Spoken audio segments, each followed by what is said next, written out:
And when we're talking about, when you had brought up the 30s, 40s, and 50s in Hollywood, Yeah. and then that infiltrate, and then that cursing the content, and then they taught the music industry, and they taught the porn industry. Right. I mean, that just makes me think of Disney. Yeah. Yeah. Well, as we know. Just about every kid in the country watches Disney. Yeah. Watched Disney. I grew up watching Disney. Yeah. And I mean, and I know it's real. I mean, I remember, I don't know, probably in my 20s, everybody started talking about the cover of The Little Mermaid and how there was a penis as one of the towers, Right, and there was something in Aladdin that spelled sex, and one of the guys got an erection, and there's all these little parts in these movies that have some type of perversion to them. Yes. Is that a curse? What is that? Well, actually, the technical term that we tend to use for that is called the revealing of the method. I don't know if you've ever heard of that. I haven't. Basically, it basically means that it can be connected to a curse. They could curse this so that it has a more so that its distribution becomes more extensive and more people watch the thing. But a lot of times, what that is that the thing about Satanists, and also even though it's occult in the fact that it's hidden, there's a side to diabolic psychology that even when they remain hidden, they still want to show themselves in some way. They're still going to reveal themselves in something. They can't help it. And it's the same thing you see. It's the same thing you see with Satanists. It's the same thing you see with Freemasons when they're involved in certain things.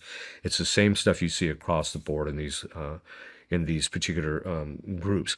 And so they just tend to reveal stuff. But their hope is to, even in the revealing, that you don't know. There's a sadistic delight they get out of basically putting it to you without you even knowing it. How much of the country or the world, I mean, is this affecting? So many people watch. Oh yeah, I think it's listen. Yeah, I think it's affecting just large percentage of the population. Somebody once asked me, what percentage of the adult population is diabolically obsessed, and I had to think about it a little bit. And then the number that came to me was about 25% of the adult population in this country, at least, is diabolically obsessed. So I asked several other exorcists without giving them my number, and they all came up with the same number. About 25% of the adult population is diabolically obsessed in our culture. So it's having a huge impact. Part of the other difficulty is that most people don't realize is that if something's been cursed, or if there is something evil in a particular movie, or in a video or something of that sort, or even in an audio, each time it's played, it's offensive to God. And as a result, the demons gain empowerment through it. So if you have a sex scene in a movie, if it's replicated on 1 million screens, God's offended every single time that thing appears on any screen. And so that really does gain the demon's power. And this is one of the reasons why the demons will do everything they can to maintain immorality in certain areas, usually in the areas of the Sixth Commandment, or as we were talking about, pedophilia, which is really empowering to the demons, especially when the pedophilia involves killing a child in ritualistic sacrifice. The demons they really gain a certain amount of power of that. And then they also gain power just out of our sinfulness and things of that sort. But this is how they become empowered through those particular things. You had mentioned the woman that you were talking about earlier. She had occult knowledge. Yeah. That the way you made it sound, it just appeared in her mind. Yeah, that's right. Like a download or something. Right. What is occult knowledge? It's basically demons can feed people two kinds of information. So occult knowledge is of two kinds. The first is they can just put an image in your imagination about what's happening in another location. If a demon is putting a thought in someone's head, they can actually put the thought in someone else's head and tell this person, this is what this guy's thinking. So they can, you see that somewhat commonly. So they can give us particular knowledge about things that are actually happening. Then this can be even through a person's history.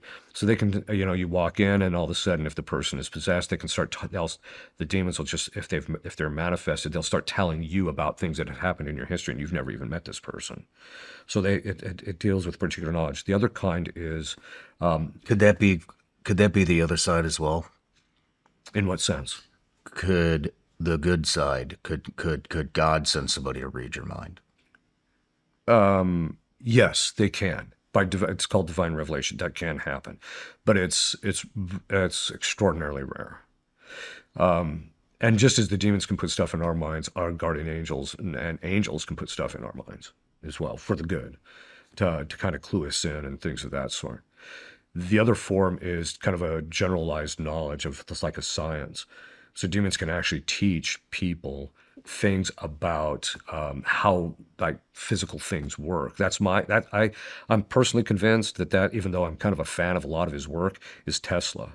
When Tesla was coming up with all these ideas, I'm like, how would this guy come up? And he actually describes how his inventions would come into his mind all completely, the design all complete at once, instantaneously.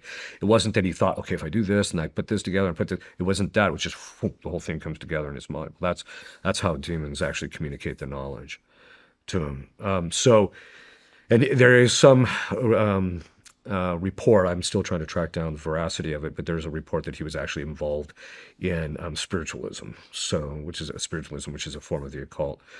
So, but anyway, so they can give us those kinds of knowledge. I've had, and you see this like in cases in session, people who have not had any serious theological training. When the demons are talking, they're making theological distinctions that, someone who has my level of study knows, but the person who's possessed has no clue what it means. In fact, sometimes they'll come out of the session and like, what does that mean? They don't even know what it means, but it's actually very, it's at a level that and it's very clear and it's very precise, and their distinctions, their wording is done in such a way that you realize, okay, this is somebody who knows something occultly. This is not a human being. Obsession.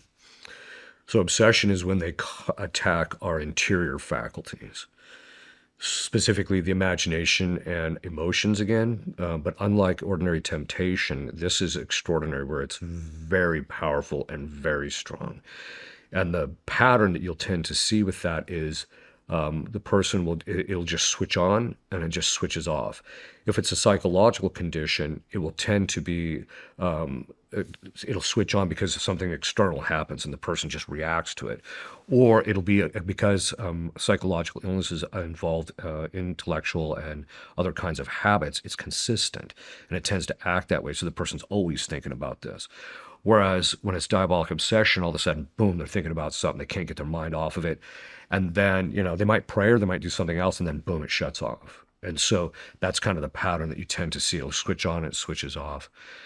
But it's the demon sees the person's imagination and they can't think outside the box. It's like they get tunnel vision and everything they see is seen in that light. Then they can also move people's emotions independently of what's in our imagination, because the way we're designed psychologically is our emotions are moved by the perspective of the image that we have in our imagination. So, for example, in a guy's first marriage, his perspective on his wife is she's lovable, she's nice, she's kind to me. It's a good perspective, right? She's just, look, she brought my beer, she's such a great wife, etc. 10 years later, after they've had a lot of knockdown, drag-out fights, the perspective, she hasn't changed, but the perspective has changed. And so he has a different emotional reaction when she walks into the room. So and that's how we can actually change our emotional states just by what the perspective we take on it. Well, the demons can put that perspective on it, but what they can, and they can do that in diabolic obsession, which they often do, and we call it running commentary, where it doesn't matter what the person tries to reason in relationship to, and oh, this person's not like that way. Yeah, but then there's the demon just keeps dragging it back to that perspective. But the other thing is they can move the emotions without anything in the imagination. So a person just all of a sudden, boom, they're just angry. And you're like, why are you angry? I don't know. I don't know why I'm mad, right? And then it shuts off just as quickly. So sometimes like you pray over people who are diabolically obsessed. When you pray over them, all of a sudden they feel this lifting of that perspective and that emotional state. They just feel it lift, and then they seem liberated. And then eventually it'll kind of set back in. In most cases, once in a while, it'll stop altogether. But how entrenched the obsession is or how strong it is going to determine how long of a period of lucidity they're going to have. So if you pray over them and then, for a half a day, they're like, man, I feel great. I'm not thinking about this anymore, and they can engage in normal things. And then it starts to slowly slip back in. Well, then that tells you it's pretty strong. Whereas if it goes a week or two and then it sits back in, then that means it's pretty light. And you just have to do certain things to get it blown out. Does that mean it leaves and comes back, or is it still in there? So the way obsession works is that there's what they call a period of crisis and a period of lucidity. So once a person is diabolically obsessed, unless they do specific spiritual things to get rid of it, it's going to persist where they're going to go through periods of crisis where they're obsessing about these particular things. They can't get their mind off. It can be anger or fear, or it can be anything, self-loathing. It can be all sorts of things. Or even, that's why it's self-hatred. I tell people, look, that's what demons do. You got to stop it, But then there's also, then they go through a period of lucidity where they might have a day or two where they feel fine again and they seem okay, and then it sets back in. And so that's the general pattern you're going to see. The longer it goes on, they're going to spiral downwards, and it's going to get worse and worse and worse. And eventually it gets to the point where they don't have hardly any periods of lucidity. And it's usually at that point that the demons will drive them to do something in that obsession. And the person's become weaker through that process of giving into it and ruminating about it, because each time they give into the thought, they're empowering the demon to stay there. So over the course of time, it gets to the point where the person, spirals downward, and then demons will convince them to do something that's gravely sinful, and that opens the door to possession, and that's their goal.